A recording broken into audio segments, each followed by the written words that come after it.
นี่เฮาให้เมโลทานี่เด้อเฮาทาแบบ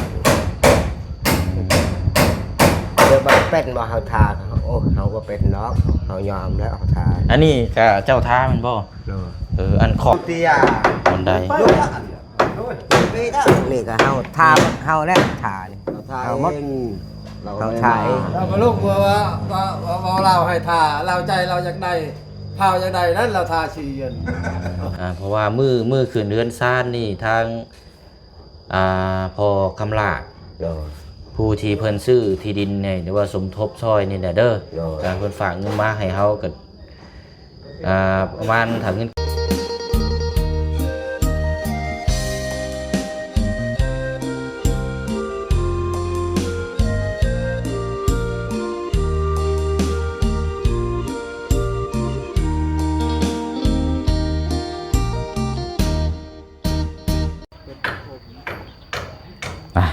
มาพบมาเจอกันอีกคือเก่าเด้อพี่น้องเนาะอยู่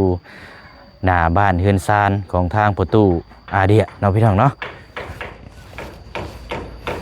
กราบสบายดีและสวัสดีพ่อแม่พี่น้องเบิดสุขุสุคน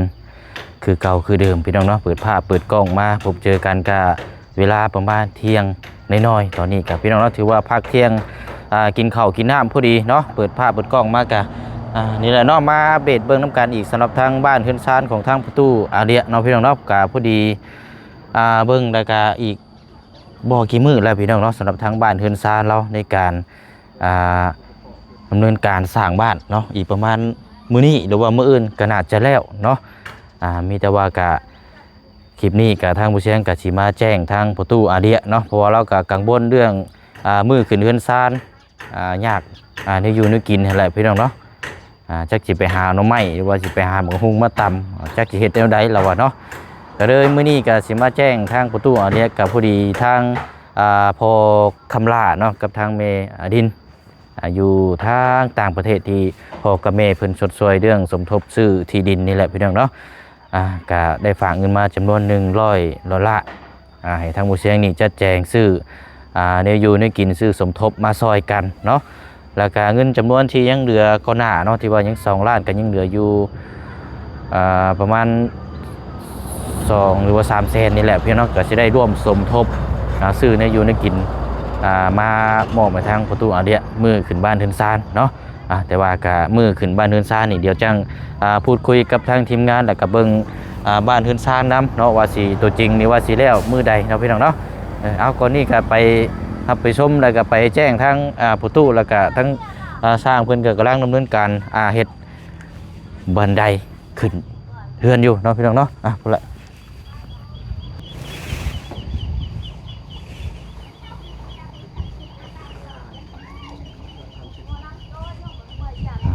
เอาเนาะกะก่อนอื่นเด้อเนาะก็ต้องขอบมุกขอบใจขอบบุญขอบคุณพี่น้อง FC เฮาหลายๆเนาะเพราะว่าสิอยู่ภายในและก็ต่างประเทศเนาะเขามาชมติดตามตลอดมาเนาะสำหรับเคสของทางประตูอาเดียนี่ก็บ้านเฮือนซานนี่ก็โอ้ยเนาะพี่น้องว่างามหลายพี่น้องเนาะงามหลายเนาะเพราะว่าเฮือนรูปทรงนี่ก็จะเป็นแบบทรงผู้ใหญ่คือบ่เชียงว่าหั่นแหละพี่น้องเนาะทรงแบบคนผู้เฒ่าเนาะบ้านเฮือนซานนี่ก็เน้นหน้าถาวรพี่น้องเอ้ยมันคงโอ้เนาะเอามาโอ้โหแดะนี่เนาะบายดีไอเด้อมันได้อันนี้เนาะใกล้เดือนแล้วนี่พี่น้องจังมือใกล้เลยอีกจังมือสิแล้วฮะประมาณจังมือเร่งมือเนาะมันนี่เร่งพี่น้องเลยเพราะว่าอันนี้ก็เป็นเทนี่ก็เป็นสาบโบกแล้วก็เป็นอันนี้แหละนี่เนาะอยู่บนเนาะประตูเนาะอยู่เฮือนอยู่บ่ประตูอยู่เฮือนเลยเป็นไข่เศร้าหรอบ่เนาะเอาเดี๋ยวไปหาเราก่อนเดี๋ยวมาพี่น้อง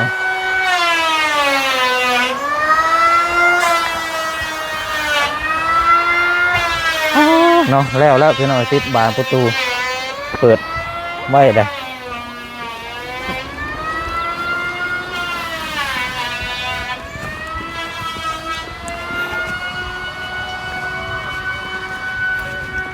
อยู่บ่เนาะเป็นได้เนาะให้บ่สร้างเพิ่นก็เร่งมือให้อยู่พี่น้องเนาะอ่ะเป็นจังไดเนาะเจ็บไข้ไล่ป่วยโอ้ใส่เสื้อพนักงานเลยเนาะโอ้เอาสบายดีพี่น้องก่อนโอ้โดยเอาเบิ่งติดไม้ก่อนไปพุ่นละไปเบิ่งเฮือนไม้ก่อนไป ใส่ส่งขาสั่นใส่อยู่บ่ นี่แล้ว ใส่อยู่พื้นหันบ่ โดย อ๋อคือบ่เก็บของแน่นี่เดี๋ยวนี่จังไดลูกอันเตะได้ฮะเอาดึงออกเลยให้มันคือหกคือเหือแท้นี่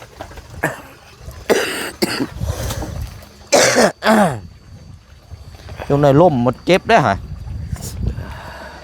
อันนี้อันสีม่างบ่เดียวบัดนี้นะ มางแล้ว มือใดสีม่าง มื้ออื่นก่อนของหลัง เพราะว่าม่างเมื่อแล้วยังบ่ทันได้มีอันเครื่องของมาวางไว้เนาะท่านกันอันนี้กันไปพอแล้วใช่วางกัน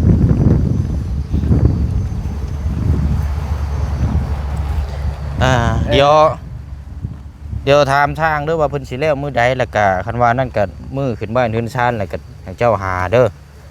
มื้อดีมื้องามมาแล้วเนาะเพราะว่ามันก็แล้วได้บ้านนี้ก็สิได้อยู่ได้ไปนอนอยู่เฮือนใหม่แล้วเนาะ ขึ้นยกเฮือนในมือใด นั่นเนี่ยไปเบิ่งไปถามสร้างก่อนว่าเพิ่นสิแล้วมื้อใดนะไปถามสร้างนำกันเดี๋ยวขึ้นไปอยู่กันได้พี่น้องเนาะแต่ว่าต้องแล้วให้ละเอียดเรียบร้อยก่อนได้เนาะบ่ให้ติดบ่ให้ขัดหยังได้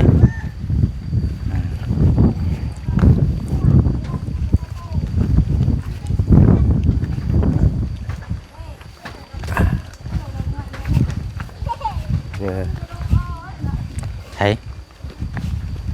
ประตูในยุ่งในเฮือน ไปยอมทุกอย่างไม่ได้เก็บให้สะอาด เนาะ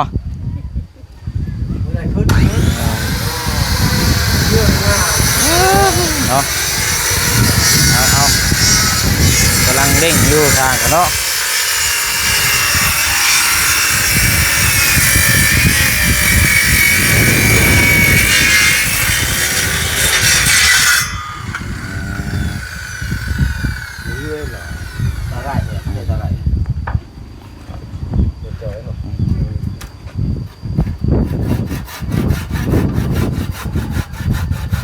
ชมปูนนี่ชมปูนได้บ่ ไม่ซอกอะไรไปเท่านี้นี่ ใช้ NC นะคือบ่ทาให้มันแล้วแน่นะไม่เป็นคนทาสีนะคือขาวของโลกไปนั่นนั่น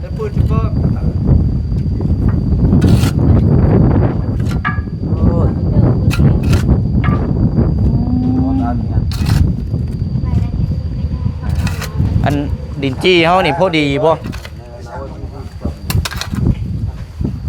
30 ก้อนเนาะพอดีเนาะบ่สูงบ่เกินพอดีครับมันยังบัดนี้เข้าตาเลย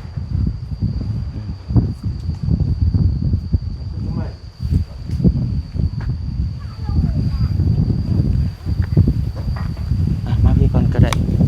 มีแต่ว่าอันเหลือแต่ประตูบานใหญ่เด้อพอเนาะบานใหญ่นี่ก็กับบันไดนี้เนาะอันซีนี่มันเป็นยังคือเป็นแนวนี้นะทั้งท่าแบบนี้บ่มันคือย่อยไปแบบคือนุกกระย่างขาวแท้ ให้เบือกไปเสก แต่งทาขึ้น อันนี้แล้วก็บ่ได้งาม บ่ได้งาน ไผเจ้าบ่ท่านี่ เฮาทานี่ ไผให้กดไผให้เจ้าท่า นี่เด้อ โอ้ยเสียหายมาเลยเนาะมีน้อยอยู่ มีโอไปเอา ไม่รู้ ไม่รู้เลยท่าแล้วเนาะไม่ได้ เฮาเฮาก็ฮู้จักใครได้เฮาทานี่บ่ฮู้จักเลยเฮ็ดได้ก็บ่ได้งามอันนี้ไม่ได้เปลือกหมดนี่คนคลาย งามแล้วบัดนี้เนาะ เรียกหมดคนที่รัก เรียกหมดนี่ ถ้าไม่อันสีขาวยังอยู่บ่ใช่ ฮะ สีขาวยังอยู่บ่ ยัง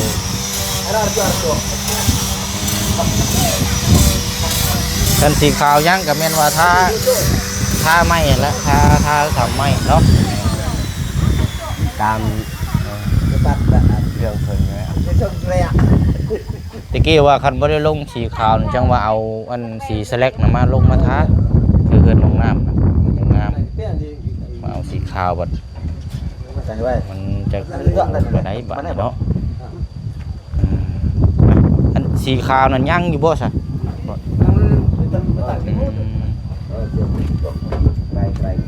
มีแต่ว่าเอาสีขาวแล้วมาเก็บตกจังหน่อย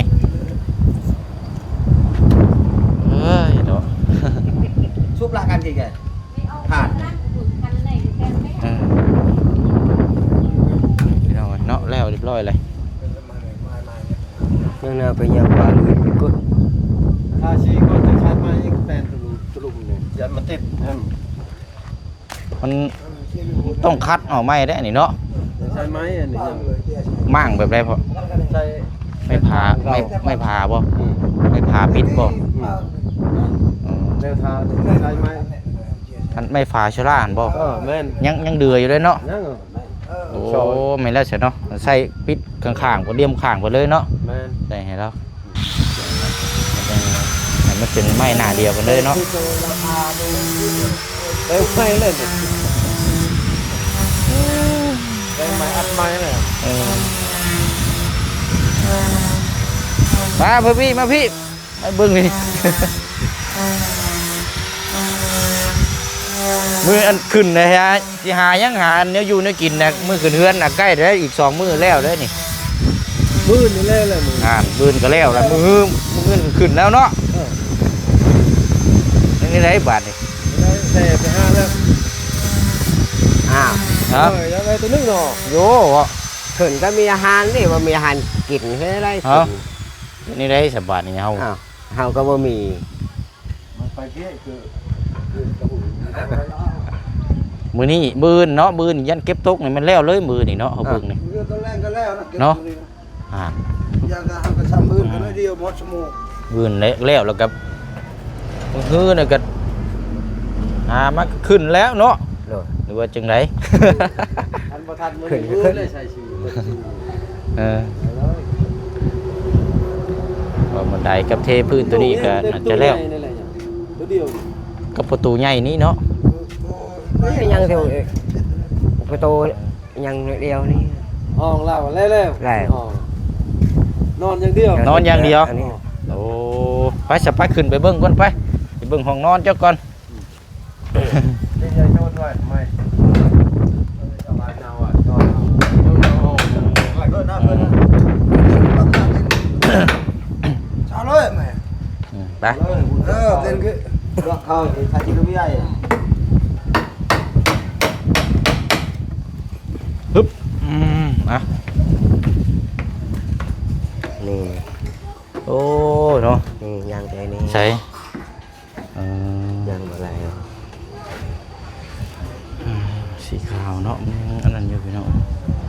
เดี๋ยวติดบานใหญ่นี่เนาะ โดยนี่ได้ใช้ได้แล้วนี่ได้นำทาน ใช้สีตัวใดเจ้าทา ที่นี่ อืม นี่ชีขาวๆนี่นี่เฮาทานนี่นี่ เจ้าบ่ทานี่นะ เฮาบ่ได้งาม งามนะเนาะ เจ้าบ่เคยเจ้าบ่แม่นคนช่างทาสีมันถ้าทาบ่เป็นมันสิเปื้อนได้บ่งามได้ เพื่อเปิดหมดบ่ได้งามของคนแค่ร้าย เจ้าเคยทาสีจักเทื่ออยู่บ่ บ่เคย ครั้งแรกเลยบ่นี่ อันนี้ก็เอาไปเอาไปมิลโอไปเอานี่เอาให้มิลโอทานี่เด้อเฮาทาแบบเดี๋ยวมันเป็นว่าเฮาทาโอ้เฮาก็เป็นเนาะเฮายอมแล้วเฮาทา อันนี้ก็เจ้าทามันบ่อันขอบหน้าต่างนี่ได้ซะอันนี้ได้ตัวนี้ได้ข้างนอกนี่สีขาวข้างนอก ทางนี้เฮาหมดทา ฮะ บ่ได้งาม อันข้างนอกนี่ก็เจ้าท่าคือกันบ่ โดย อ๋อ เฮามาทา นึกว่าสร้างบ่แม่นสร้างท่าบ่ บ่แม่น อันตัว นะ บานนี่ได้ซะบานใหญ่นี่ อั เด้ นนี้เฮามาทา ฮะ เฮามา อันนี้เจ้าก็ท่าคือกันบ่ โดยเฮามาทานี่แคมนี่เฮาทาหมด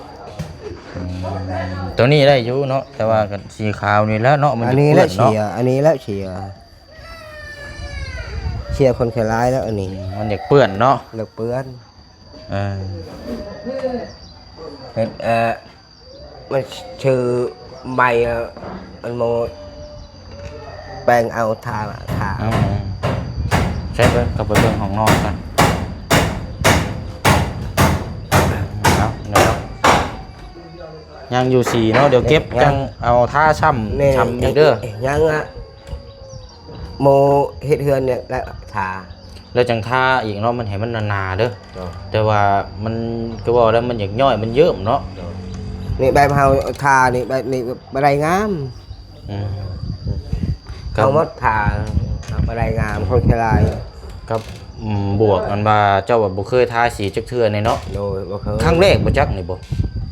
อ้าว แต่ยังเป็นบ้าวนี่เคยทาสีอยู่บ่ บ่เคย บ่เคยเฮ็ดงานก่อสร้างจักเทื่อเนาะ บ่เคยได้เฮือนแบบนั้นก็บ่เคยทาสีอันนี้ก็ขึ้นมาก็ห้องเฮามาเอาเจ้าทาบางทีทากับเจ้าทาเป็นเฮาบ่เป็นแต่เฮาเป็นโอ้บ่แม่นแบบนั้นดอก ไปแบบนั้น เออ ไม่เตียบ่ไม่ไป แย่ติยาคือแย่ติยา ไม่ไปคือมือหายบนบ่ มีแต่อันบัดแล้วก็อัน ไปเอาไปนอนนี่ติ จะเบิด เก็บสีน้อยนึงเนาะ เราไม่ไปคือบ่น่ะเราตาไปบ่มันตาปลายไหลอ่ะมันไปอันคือแกน้ำยิง เก็บสีน้อยนึงเนาะ โดย แล้วเราก็บ่เคยทาสีจักเทื่อเนาะมันโดดโย เฮาหมดทาเรื่องทานี่เฮาหมดทาแค่นี้ก็เฮาทาหมดเฮาแล้วทา อืม เดี๋ยวบ่ได้งามคนเคยร้าย เอาละเนาะเฮ็ดในได้ซะเนาะมันก็บ่แม่นสร้างมืออาชีพเนาะ โดย เอาสร้างโมเมนต์สร้างพี่น้องแล้วคือครั้งแรกในนั่นเนาะก็หลังจากเพิ่นเมียนแล้วก็ขึ้นมาเก็บกวาดเนาะทำความสะอาดบ้านนี้ความสะอาดโอ้ยคักแล้ว เราโทษจนไปทำไมกันเชื่อ เทิมเลย อันที่จะเบิดอันที่คนยทา ที่โอ้ยด้วยมันเอาตายนะแก เดี๋ยวก็đang chưa kỳ đang chưa ลุกไปหน่อยลุกอะไรหล่นจะไม่ ก็đang chưa บันได นี่ก็เฮาทาเฮาแล้วทานี่เฮาหมดเฮาทาเอง เรามาลุกว่าเราให้ทาเราใจเราอยากได้เผาอยากได้นั้นเราทาชีเย็น อยากได้สีนะพ่อท่า ทา เข้าใจอยู่ซะเนาะ เราบูฮูภาษาเลย เราทาเองเราอยากให้ไว อยากได้ ขึ้นเข้ามันงามเลยดิเราอยากทาเอง ทาสีอยากได้งามเนาะเลยทาเอง เราไปให้ชีเย็น ทาสิเอาไปกระป๋องไหนเราทาเลย อืม เราไม่เข้าใจภาษาแต่บ่เรา เฮาทาหมดนี่เฮา เปียกกูไหนเปื้อนหมด นี่ก็เปื้อนหมดอันนี้ก็คนคล้ายเฮาเฮ็ดบ่ได้เฮาบ่เคยทา ดีลายแล้ว คนคล้ายแล้วบ่ได้งามเนาะ เปื้อนหมด เพื่อนแน่เนี่ยเนาะ เปื้อนเบิด ให้ชีเย็นนะ นั่นบ่เราบ่ให้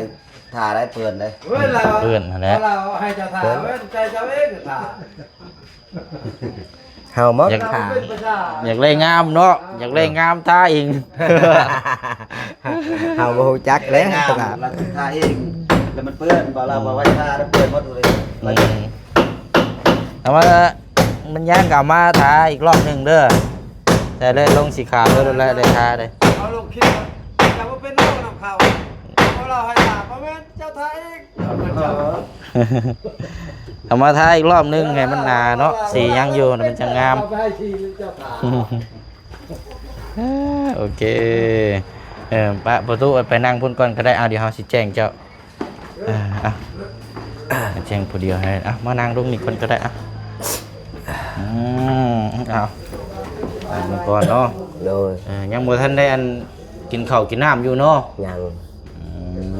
โดยเอาถือว่าก็เอามารอบเช้าก็สิมาแจ้งเด้อ โดย มาแจ้งเจ้าแหละทางครอบครัว โดย ให้ดีอกดีใจก่อนเนาะ โดย เพราะว่ามือคืนเดือนซ่านนี่ทางพอคำลา โดย ผู้ที่เพิ่นซื้อที่ดินเนี่ยหรือว่าสมทบซอยนี่แหละเด้อ โดย เพิ่นฝากเงินมาให้เฮาก็ประมาณถ้าเงินกีบเฮาก็2 ล้าน โดย ให้จัดแจงซื้อในอยู่ในกิน แต่ว่าบ่ฮู้ว่าสิได้หยังแน่เนาะ โดย แต่ว่าก็สิสมทบซอยกันนั่นแหละพี่น้องว่าสิเป็นน้ำเป็นในหรือว่าเป็นหมูอาจสิได้อยู่เนาะ โดย เอาบ่นี้ก็เนื้ออยู่เนื้อกินก็บ่ต้องเป็นห่วงก็ได้เด้อ โดย มีแต่ว่าเฮาสิซื้อมาให้ทางนี่ก็ได้เนาะบ้านใกล้เคียนทางพอน้องหลานน้อยก็ได้เนาะให้เพิ่น คนบ่มีนี่ เออ เอาแต่เฮือนนี่แต่เฮือนพอใช้ ขึ้นกินอยู่คนลำกันนี้ เอาคนที่ฮู้จักนั่นแหละเด้อ โดย แล้วก็ไปอันบอกนำในบ้านนำเนาะมื้อ โดย เพื่อนเด้นำบอกเพิ่นว่ามาขึ้นเพื่อนมาแสดงความยินดีนำแต่ว่ามื้อขึ้นนี่ยังบ่ฮู้เดี๋ยวจังหลังจากเวียกตัวนี้แล้วเฮาสิมาสิพูดคุยกับทีมงานว่ามื้อใดวันใดเด้อเดี๋ยวสิแจ้งแล้วก็ให้เจ้าหามื้อดีงามขึ้นเนาะแต่ว่าเฮามาแจ้งบอกเก่าก่อนก็คือพอคำลานี่เพิ่นสิสมทบซื้อในอยู่ในกินเด้อ โดย เอาเด้อดีใจนำเอาเด้อ ดีใจแล้ว เอาอวยพรให้ทั้งกันพ่อกับแม่เพิ่นแน่ให้เพิ่นอยู่ดีไม่แห้งได้อ่ะ เดี๋ยวดูมีแห้งทำงานเสร็จมาไทย บ่หลังลูกมือบ่หลัง โดยขอบใจ ๆ อันนี้ได้แล้วเพื่อนอยู่ชาทุกจะรับปลอดภัยอยู่มีแห้งอย่าเจ็บอย่าขายหาเงินหาคำมันรวยคือไป โน้เสียงอยากเว้ามื้อนี้เนาะ โดย แสดงว่าบ่ได้ปรับ power ขึ้นได้นี่เนาะ โดย เบสบ่ค่อยมีมื้อนี้พี่น้อง โด เอ้ย ยอย่าอกอย่าอัง ยังเมื่อยอยู่นี่เนาะ เมื่อย power ยังบ่ทันได้ขึ้นเนาะ โดย ต้องปรับเบสขึ้นอีกนิดนึงเนาะ โดย โอเคเอาสบายดีเดี๋ยวเอา โดย เอาเดี๋ยวเขาเข้ามาใหม่เด้อเอานี่แหละมาแจ้งเด้อนั่นก็เบิ่งน้ำการช่วงแรงน่ะจะแล้วบันไดเฮาบัดนี้เนาะไปหากินข้าวกินน้ำได้เกยบัดนี้เนาะเราก็ดังเห็นในอยู่ในกินอยู่พี่น้องอันเรื่องสีท้านี่ก็บ่เลิกเจ้าจังมาท่าฉับอีกตัวนึงก็ได้เด้อเพราะว่าสีขาวนี่มาท่าให้มันหนาได้ก็ได้นี่ท่าอีกเราเฮ็ดเองแล้วหั่นแหละพี่น้องก็เข้าใจอยู่เนาะเพราะว่าเราก็อยากได้เฮือนท่าสีงามเราก็ลงมือท่าเองเลยเราท่าเองพี่น้องเนาะไปอันนี้ให้หน่อยเด้อหากินข้าวกินน้ำทางสร้างเพิ่นกับพักเวกินข้าวกินน้ำพอดีพี่น้องเนาะตอนเที่ยงเอาสำหรับทางหมู่เชียงก็สิได้ลำลาไปอีกคือเก่าคือเดิมเด้อพี่น้องเนาะคลิปนี้ก็มาแจ้งให้ทางประตูอาเรียเนาะงบซื้อในอยู่ในกินสำหรับมือขึ้นบ้านเทือนซานเนาะทางพ่อคำลาเพิ่นได้ฝากเงินมาก็100 หลอนเนาะให้ทางหมู่เชียงจัดแจงแต่ว่าก็เบิ่งนํกันว่าสิไล่หยังแน่เนาะเงินจำนวนนี้พี่น้องเนาะก็สมทบช่วยกันพี่น้องเนาะนี่อยู่ในกินในยากอันนี้พี่น้องเนาะสำหรับทางมือดีมืองามมือขึ้นบ้านเทือนซานนี่ก็เดี๋ยวจังว่าจังคุยเดี๋ยวก็จังมาแจ้งพี่แจ้งน้องนํกันอีกรอบนึงเนาะพี่น้องเนาะรอให้ทางสร้างเพิ่นเก็บเวียกงานเก็บตกให้แล้วอย่างละเอียดเรียบร้อยเก็บปัดกวดตรงนี้เรียบร้อยก่อนเนาะแต่ละตกข้างก็เก็บให้แล้วก่อนเนาะให้ 100% แล้วจังหามือหายามขึ้นพี่น้องเนาะเอากะสิบ่หึงบ่ลนบ่นานดอกพี่น้องไว้นี่เดี๋ยวนะมือ2มือนี่แหละเนาะติดตามนํกันเนาะเอาคลิปนี้ก็ขอบขอบใจขอบคุญขอบคุณพี่น้อง FC คือเก่าคือเดิมเด้อพี่น้องเด้อเนาะเข้ามามาชมแล้วก็เป็นกำลังใจให้ตลอดมานะพี่น้องเนาะมื้อนี้ก็ถือว่าเป็นมื้อวันเกิดลูกสาวพี่น้องเนาะทางหมู่เสียงกับพี่น้องลูกสาวคนโตทางน้องเปลววดินเนาะครบรอบ9 ปีเต็มพอดีเนาะก็บ่ได้เดินทางเมื่อซ้ำเนาะพี่น้องเนาะก็เวียงงานเฮานี่แหละพี่น้องเนาะปีนี้ก็ล่าลอยพี่น้องเนาะบ่คือเก่าเลยพี่น้องก็หาเฮ็ดเวียกเฮ็ดงานเนาะเวียกทำงานมีแต่ว่าก็เพิ่นแหละบัดลงไปเพิ่นแหละจังสิลงไปย้อนดังให้ทั้งลูกสาวเนาะสำหรับทางวันเกิดพี่น้องเนาะเพราะทุกปีเฮาก็จัดให้แต่ว่าปีนี้นี่ทางแม่เพิ่นอาจจะจัดอยู่พี่น้องเนาะจัดแบบเป่าเค้กน้อยๆอยู่ในร้านค้าน้อยคอยทางนั่นแหละพี่น้องเนาะ เอาอะไรเนาะจังว่าจังคุยน้ำกันมีอย่างเพิ่มเติมอยู่มาแจ้งให้พี่ให้น้องอีกเทื่อหนึงเด้อพี่น้องเด้อเนาะสำหรับทางเขตโพตู้อาเดียเนาะบ๊ายบายเด้อพี่น้องเด้อสบายดี